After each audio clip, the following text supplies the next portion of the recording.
Review copy provided by Ubisoft.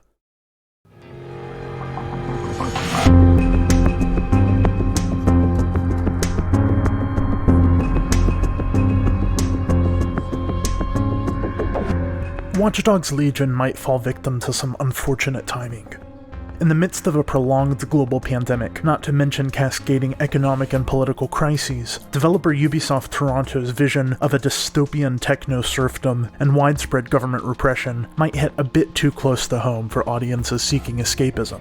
But if you can push past its muddled message and subpar storytelling, Legion is a surprisingly good time. Its carefully crafted simulation of London, along with the creative set of tools it provides the player to navigate that world, make this gloomy future worth visiting. You're watching the Spiel Times review of Watch Dogs Legion for PC. It's available now on PS4, Xbox One and PC, and a next-gen version will be made available when the PS5 and Xbox Series X launch. Legion takes place in a near-future vision of London completely dominated and occupied by a private military contractor named Albion, contracted by the UK government to supplant the traditional police force after a series of major bombings. Like the other entries in the franchise, players find themselves part of the guerrilla hacker group DedSec. Framed for the bombings by the true culprits, a mysterious group known as Zero Day, DedSec sets out to end Albion's domination of London and stop Zero Day. The game's story takes aim at some pretty heavy subject matter: human trafficking, authoritarianism, police brutality. It's a story that we've heard many times before. The plucky rebel group rises up against the evil empire. And frankly, it's been told in much more creative ways, with more defined and memorable characters, and with a less predictable plot. When the shocking final villain reveal happens, it's telegraphed too far in advance for any sense of surprise to kick in. When I interviewed Kent Hudson, Legion's game design director, at E3 last year, he made his team's position clear. Against that backdrop of political drama, there are opportunists, he said. We're saying that when people are divided, people will try to take advantage of that situation. Hudson positioned the game's idea of a united resistance force fighting back against the tyrannical state power as an implicit criticism of the rise of nativist nationalisms worldwide, and a paean to global street protest movements. So it's a bit surprising that more than a year later, the politics of the final product feel so anodyne. Legion's supposedly anti-establishment message is undermined by its own narrative and gameplay trappings. DedSec is supposedly an anti-authority revolutionary group, yet it regularly finds itself working directly with the police. It's supposedly a peaceful movement that uses violence only as a last resort, but you'll find multiple story chapters where the player's forced to mow down waves of enemies to proceed. These might seem like small complaints, but the game's larger failure to marry its mechanics to its message makes it a less interesting and enjoyable game than it could have been. The game's central conceit is its play-as-anyone mechanic, the ability to recruit any NPC in the streets of London to DedSec as a playable character.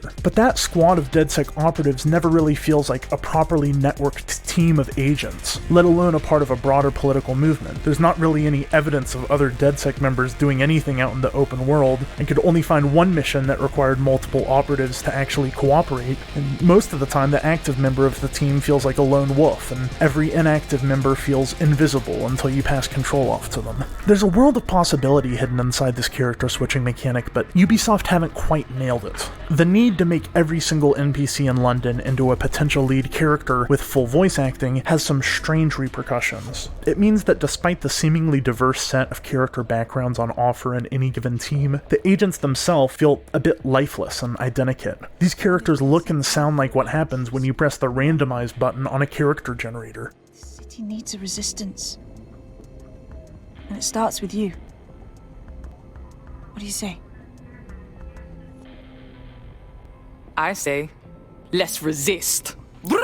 They're just a bit uncanny. You can always tell the difference between the carefully designed characters featured in the storyline and the procedurally generated misfits that populate your team. While they have their own accents and verbal cues, the fact that every line in the game has to be written to suit any given character strips personality out of the dialogue by design. That's not to say that you won't miss certain agents when they die, though. One of Legion's smartest and most well-implemented mechanics is its perma-death system. Players have the option to enable or disable this feature when they start a new game, I highly recommend enabling it. The knowledge that one of your most valued operatives could be gone and that you could lose their set of perks forever fundamentally changes the way you approach encounters in this game. It adds an extra layer of tension and excitement. I was genuinely upset when I lost an operative who specialized in drones and had to plan accordingly. While players can still scout and recruit new Londoners to replace fallen agents, Legion does manage to create at least some sense of attachment to the individual members of the team. It does a decent job of balancing each character, so while their perks and bonuses are helpful, all of the story missions can still be completed with any given character. And the city of London is as much of a living character as any of the DedSec recruits.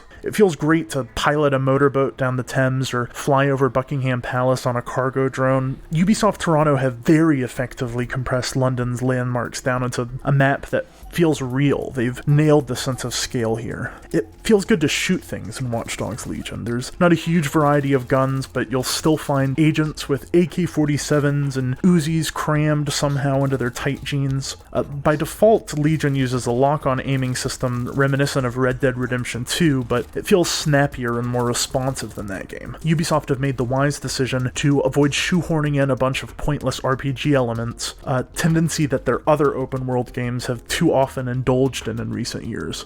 You'll find points that let you buy more advanced tech and weapons for your agents, but that's about it. And the tech that your agents acquire feels well integrated into the game world, whether it's a spider bot that scutters around secure compounds to interface with computers, or a cargo drone that the player can climb onto and fly around with. But the scenarios these tools are used in start to feel pretty repetitive by the end. Most missions boil down to the same basic template of stealthing into a location and interfacing with a computer terminal over and over. While there's a few interesting twists on this formula, it did start to grate towards the end of the campaign. I've only tested the PC version, but I found Watch Dogs Legion to have pretty subpar performance. It's incredibly resource intensive, even without the game's RTX ray tracing features enabled. Even after some extensive setting tweaks, it seemed nearly impossible to get a completely stable performance, and hitches and drops under 60 frames per second are pretty common. Luckily, I didn't encounter any major bugs or crashes, and the game's implementation of ray trace reflection looks great. I've seen reports of performance issues particular to AMD Ryzen CPUs like the one on my PC, so I'm hoping some of those performance quirks can be solved in future updates. Watch Dogs Legion feels like a bundle of contradictions, but tinkering with and unraveling those seemingly contradictory pieces can still be a lot of fun. There's a lot to love here, from the fantastically detailed rendering of London to the fluid combat. But the story lacks any real stakes or compelling characters. Legion gets a bit repetitive in its second half, without enough iterations on the sneak here, hack this formula to completely justify its 20-hour runtime. Yet I'm still itching to return to London. That feels like Legion's final lesson. A fresh setting can go a long way. I'm giving Watch Dogs Legion a 7 out of 10.